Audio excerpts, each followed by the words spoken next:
People absolutely love pasta because it's fast, it's delicious, and it's really easy to make. If you're having a date night, this is probably one of my go-tos because you can add so much flavor to beautiful noodles. So we're here at Landers, we're gonna grab all the different noodles and pastas that we need, then we'll head back to the studio and show you these very delicious, quick recipes.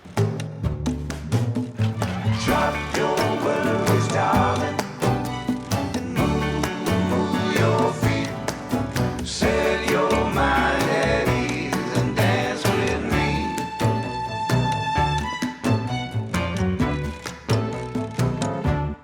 Back in the studio. So this is gonna be a really quick recipe. It is a loaded crab recipe and it's absolutely not authentic to any Italian pasta. The only thing Italian here we're gonna be doing is using spaghetti, that's about it. And it's just a play on just loading something up with one main ingredient. So crab is the main ingredient. We're gonna be using some crab meat, some crab fat, and some crab claws. All that put together with really nice creamy pasta sauce that will get you in and out of the kitchen really quickly. So if you're thinking of having some sexy time this Valentine's Day, this recipe is for you, my friend. So very simply, we're gonna start with, what are we gonna start with? Oh, we're gonna salt the water. So super key when you're making pasta, that's sugar. Super key when you're making pasta is to put a lot of salt in your pasta water. People always put not enough salt because at the end of the day, you're never really gonna add salt to your spaghetti once it's done, unlike a steak or something like that. So it's really important for that water to have most of that salt seasoning. Boil the pasta in here, and while all of that is cooking down, we're gonna basically make the base of the sauce. So we're gonna start with some garlic, nice little thin cuts. To that, we're gonna be adding a little bit of white onion. I'm gonna get my small pan here nice and hot. Some olive oil, and then we're gonna toss in some garlic and some onions in there. On this side over here, I've got a pot of really hot oil. I've turned off the fire at this point. I'm gonna grab my crab claws, and I'm gonna go ahead and crack them. Very gently, we are gonna be lowering this into our oil. We're just gonna let that cook down for about 2 to 3 minutes until that meat in there is nice and cooked. In my pan here with the garlic and the onions, I'm now gonna toss in a nice heaped tablespoon of crab fat and some tomato paste. Mix all that together for about 1 or 2 minutes. To this, I'm gonna add our crab meat. This is parboiled crab meat, pepper, and some salt. Finally, a little bit of cream. I'm gonna let that get to a slow simmer. Let's taste this. Woo, that's good. Now all we gotta do is wait for our pasta. Once your sauce has come together beautifully and once your pasta is cooked, we're gonna go ahead and transfer the pasta into the sauce. So don't be afraid here of the pasta water, because remember it does have a little bit of salt, which will help kind of like season and flavor the whole dish. Last finishing touches, a little bit of Parmesan cheese. You really don't need that much because you already have so much cream in there, so just a tad bit. And then I'm gonna throw in some basil leaves as well. And that is good to transfer to a plate.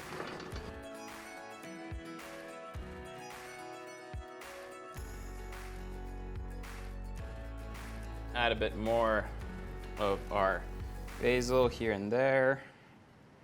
Take whichever crab claw looks the best to you. Look at that meat, absolutely tender and gorgeous.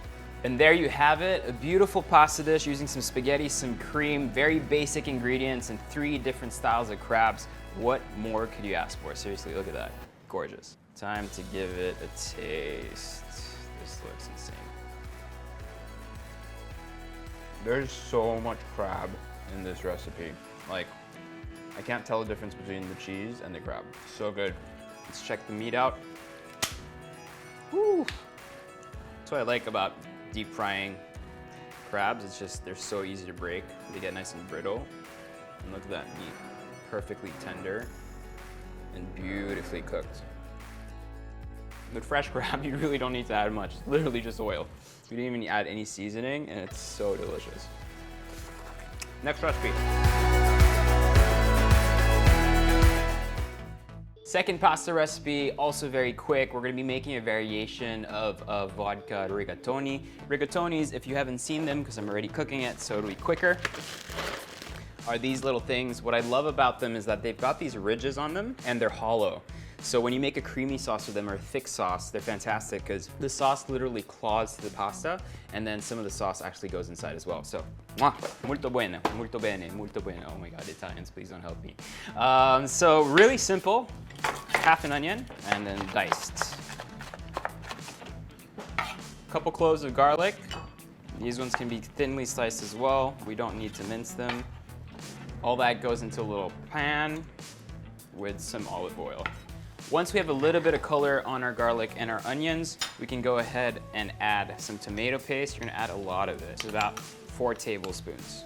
At this point, you can also add some dried chili flakes, some paprika, or whatever tickles your fancy. I wanna just try to keep it as simple as possible. I'm gonna cook that down a little bit until that paste kind of gets nice and soft. After a couple of minutes, you'll see that it's still chunky, and that's where the vodka comes in.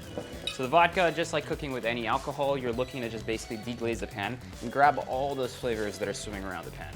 It's about 4 tablespoons. This is gonna add some flavor, but it's gonna add 0 alcohol because the heat is gonna completely dissipate all that alcohol.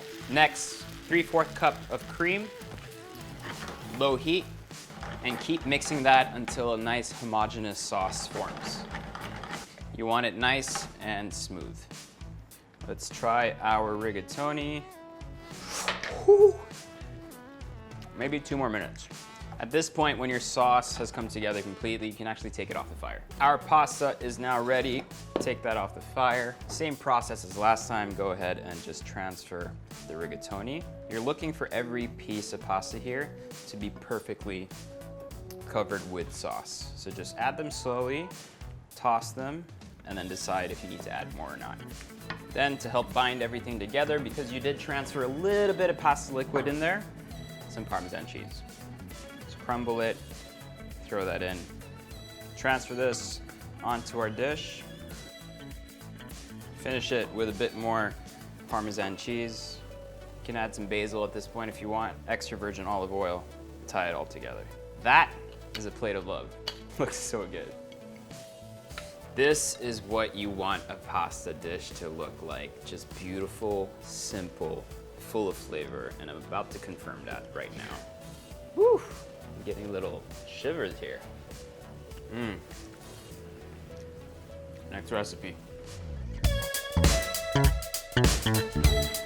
I reserved the best for last because it's the simplest. So if you have a hot date tonight or someone's coming over and you really want to make a really good dish very quickly and have a little bit of history to say about the dish, then this is the one for you. We're going to be making an Alfredo pasta. So Alfredo pasta is one of those things that people just took and then ran with it in terms of adding ingredients and stuff. Most people, when you think of Alfredo sauce, they think of things with cream and a bunch of different ingredients, depending on who you ask.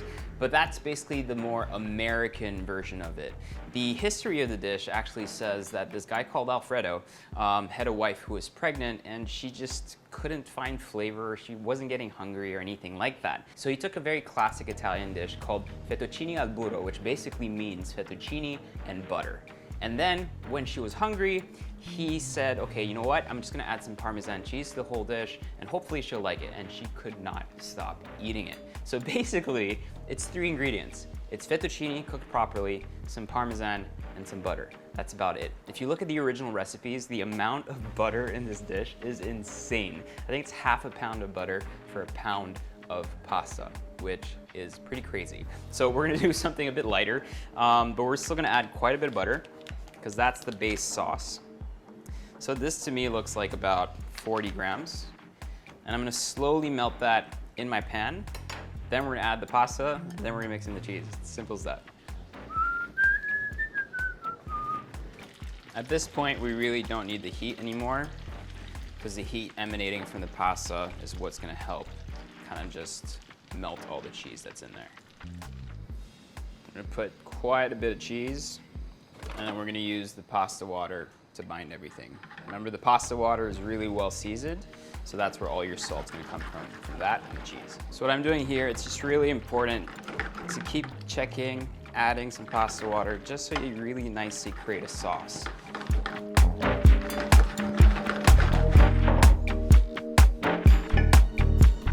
And there you have a perfectly simple, well executed butter, Parmesan cheese, and fettuccine noodle dish. Beautiful. This spread looks absolutely gorgeous. Let's try the Alfredo. That's delicious. Whether you're making these for Valentine's or you're not, happy Valentine's Day. Happy Pasta Day. Peace out. Drop your worries, darling.